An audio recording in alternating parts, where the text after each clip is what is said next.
सबगोटे प्रणाम करै छी। हम गीता मलिक। आइ हम एकटा सरस्वती वंदना गीत लऽ कऽ एलहुँ हेँ। सबगोटे सुनै जइयौ, सबगोटे लाइक कऽ देबै, कमेंट करब, शेयर करब और मैथिली संगम चैनलके सब्सक्राइब जरूर करब।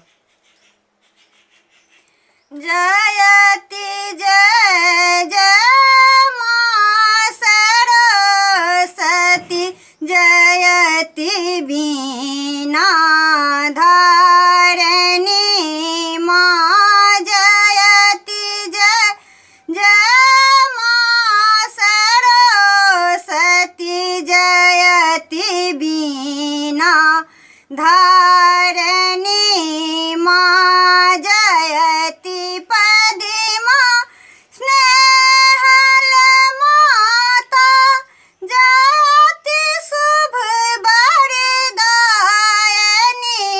माँ, जयति पद्मा स्नेहल माता, जयति शुभ वरदायिनी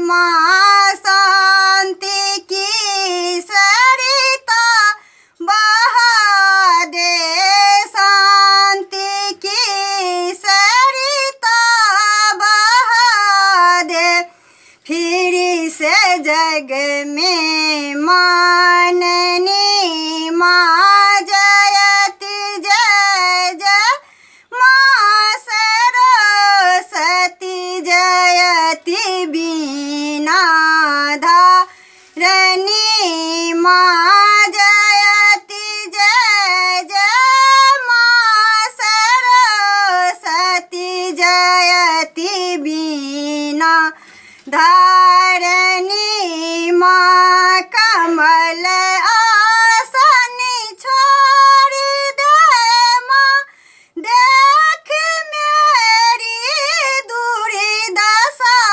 माँ, कमल आसन छोड़ दे माँ, देख मेरी दुर्दशा माँ, भक्त का कल्याण कर माँ, भक्त का कल्याण कर माँ, तू ही बीना दायिनी माँ, भक्त का कल्याण कर माँ, तू ही विद्या दायिनी माँ, जयति जय जय माँ सरस्वती, जयति बीना धारिणी माँ, जयति जय जय माँ